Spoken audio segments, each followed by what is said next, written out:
प्रजामे गोपाय अमृतत्वाय देवसे जाताञ्जनिष्यमाणाञ्च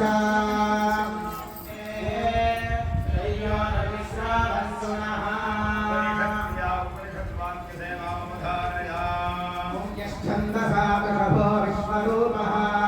छन्दोभ्योद्भुसृतात् सम्बभूव स्वमेन्द्रो मेधया